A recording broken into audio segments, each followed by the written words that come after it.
Two soldiers were killed while escorting a convoy traveling west from Sayoun to Ma'rib in the eastern part of the country. This report has more details. Attacks against Yemeni security forces and civilians throughout the country continue to rise and are expected to increase as a result of their ongoing Yemeni operations against Al-Qaeda in the Arabian Peninsula.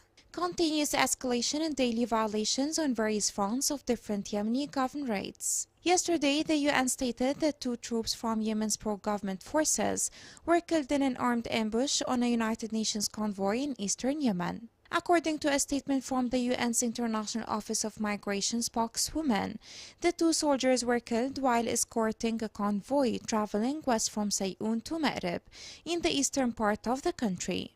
No IOM staff who were on an unspecified humanitarian mission were injured in the attack.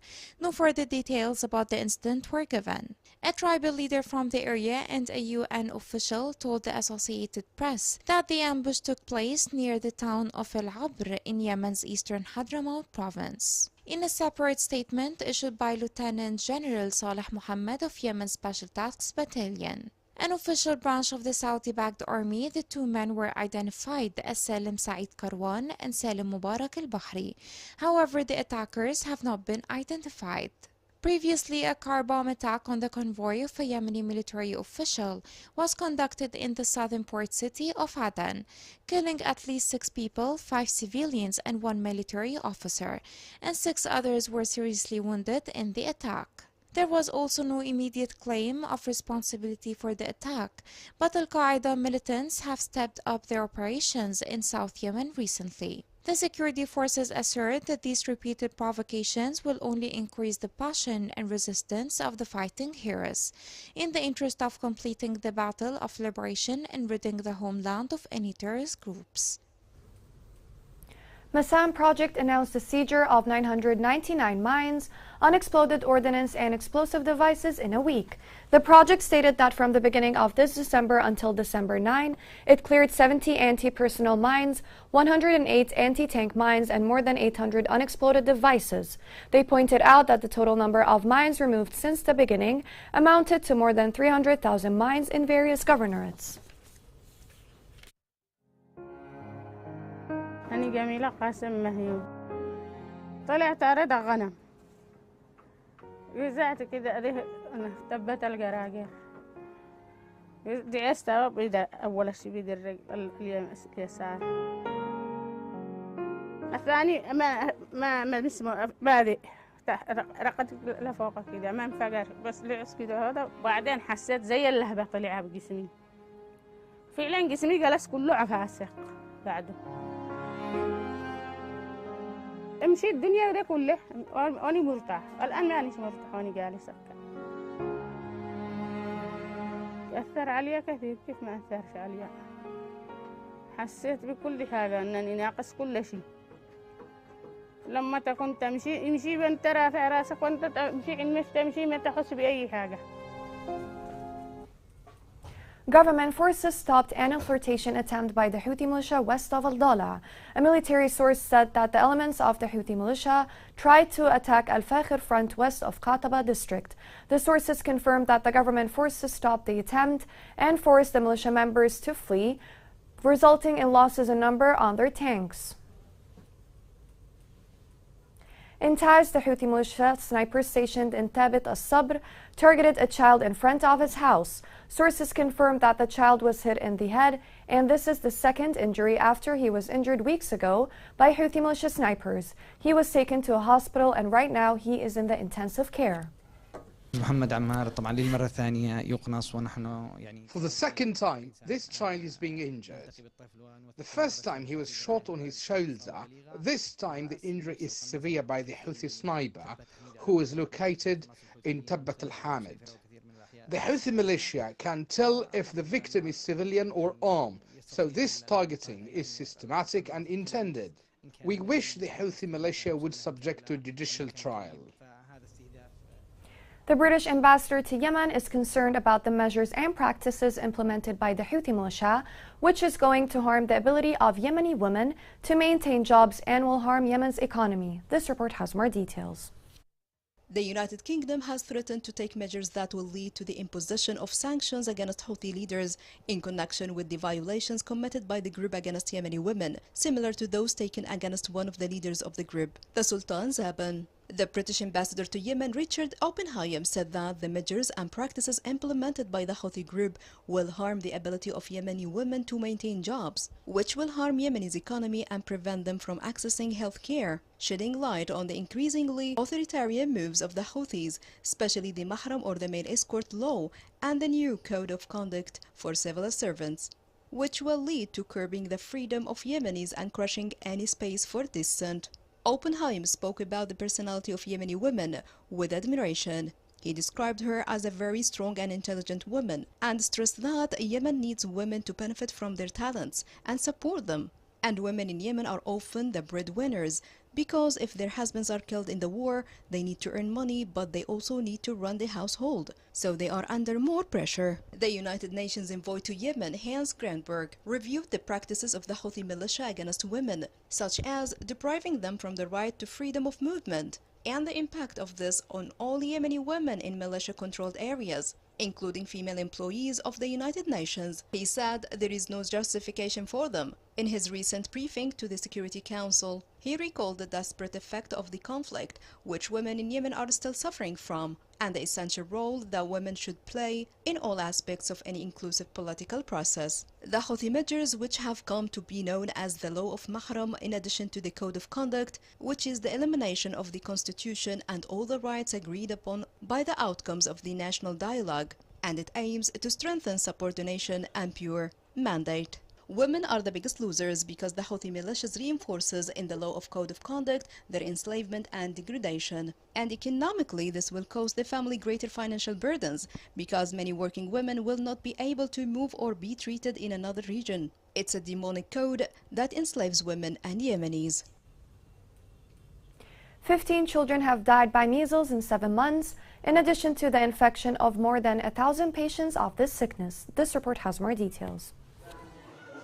On Friday, the United Nations Children's Fund announced the death of 15 children and the infection of 1,400 others with measles in Yemen within 7 months. The organization said in a report that during the period between January and July 2022, about 1,400 children in Yemen were suspected of being infected with measles, and 15 died of the disease in 7 governorates, including Aden. In its report, UNICEF indicated that it assisted the Ministry of Public Health and Population in Yemen in implementing a vaccination campaign for children in response to the outbreak. They added that immunization programs play an essential role in saving lives in this country, which is witnessing a high number of preventable child deaths. According to UNICEF, more than 1.2 million children between the ages of 6 months and 10 years received measles vaccines during the immunization campaign implemented in June 2022 in southern Yemen. And the Republic of Yemen announced in 2009 that it was free of polio and measles. It is worth noting that measles is a highly contagious viral disease that affects children, and almost everyone who gets the disease suffers from a painful rash, eye inflammation, fever, muscle stiffness, and severe coughing, and is more vulnerable to infection. The country, which was free of measles one day, is now suffering from a deteriorated medical system. The conflict in Yemen made it difficult for more than 80% of the population to access healthcare services. Additionally, the deterioration of health facilities was a third direct cause of the rising death rates in Yemen. Lacking health services has also resulted in an increase in malnutrition, low immunization rates, and outbreaks of communicable diseases, according to a study published by the International Financial Institution. The future of the health sector in Yemen is still uncertain, and it is expected to remain the same until the improvement of external funds by implementing organizations around the world. Coming next in the news. With direct support from Kuwait, free medical camp target people with eye diseases.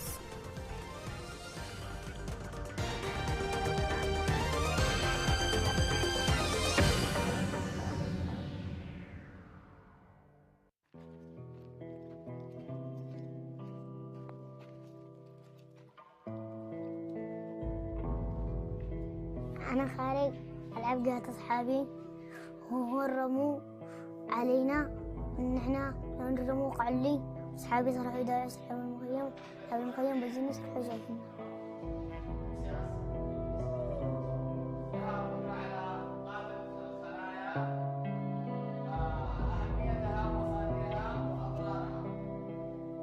صعب إن معي شي رقد ما أقدرش ألعب مع أصحابي أو قد آخر ألعب بالليل.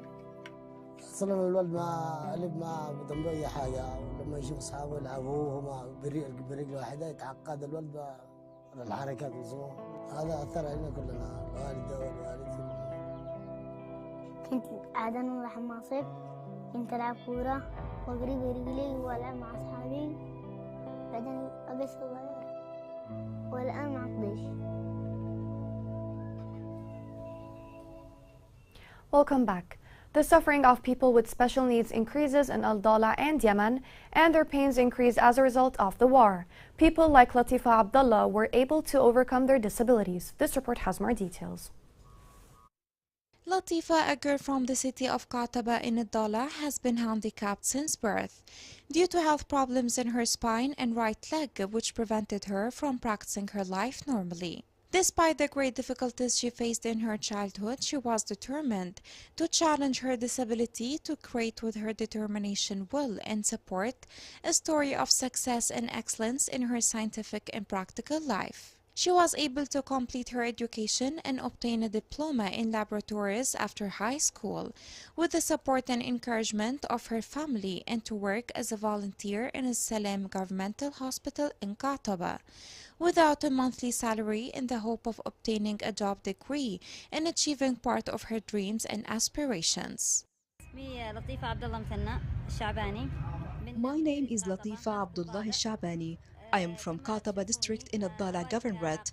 As you can see, I suffer from a disability. I was actually born with it. Thanks to God to give me this enough determination, and I will challenge my disability and get the education I was dreaming about. Disability comes from the heart and mind, not the body. I suffered a lot through my journey from primary to high school and then college. Now I'm a university graduate and a volunteer in a Salam hospital.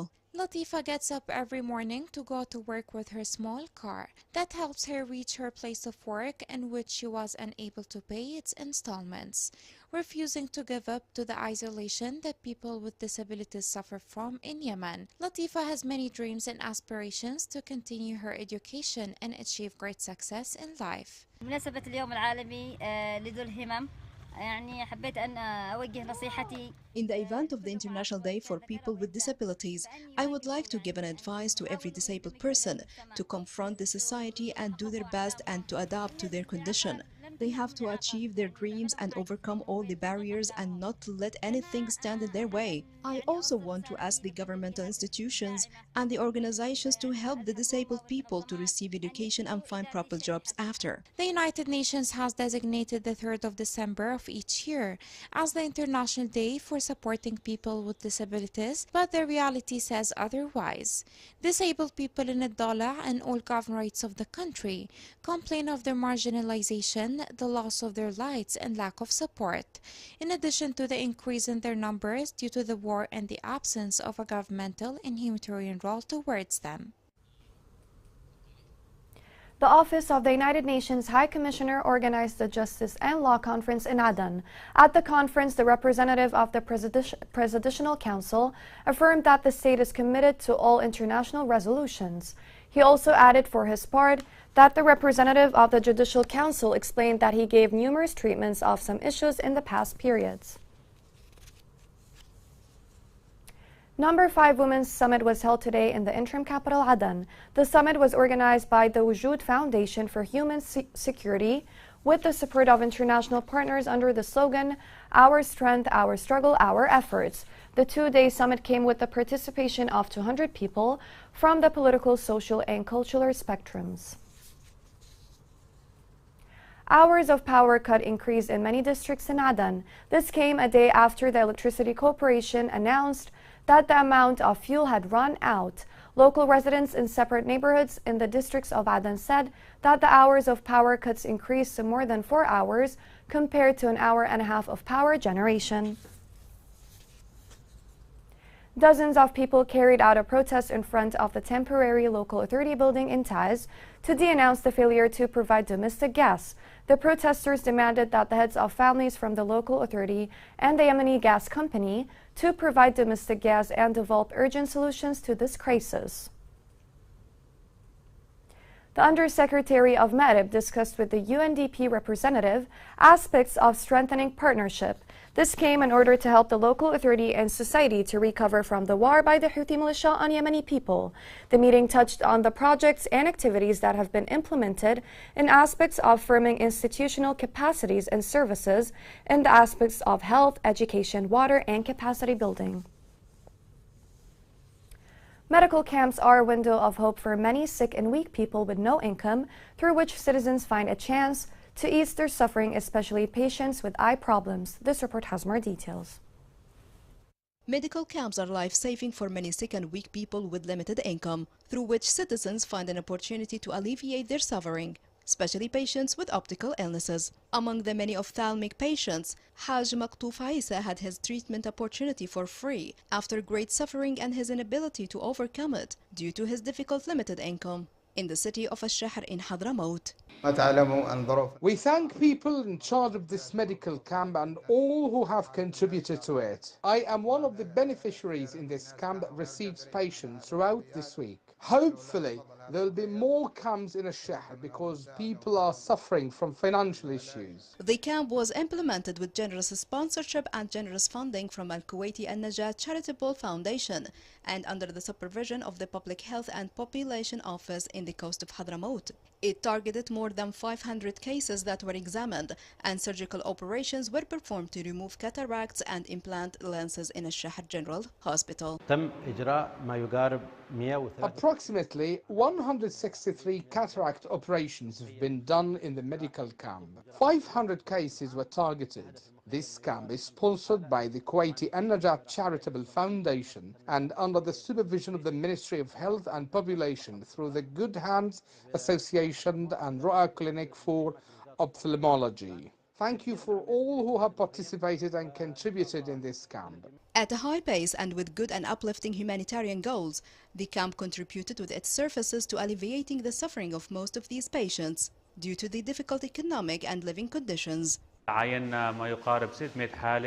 established a medical camp in the General Shahr Hospital. We examined nearly 600 cases and 170 of them were diagnosed with cataract and all of them had successfully been through the surgeries. We regret not accommodating some cases in this camp.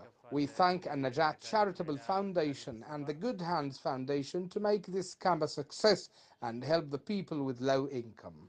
Many medical services were provided by the workers and those in charge of this camp, with continuous increase in the number of cases, which necessitates the continuation of such humanitarian initiatives and projects by the concerned authorities and charitable institutions, as this would alleviate the suffering of sick citizens and help them overcome their suffering, especially in the midst of the disastrous situation they are experiencing. Here's a reminder of the main headlines. International Migration announces its convoy was ambushed in South Yemen.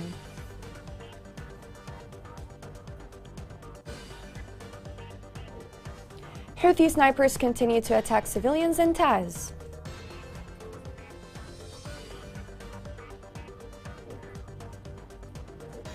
UNICEF says that measles has killed more than 17 Yemeni children in the past month.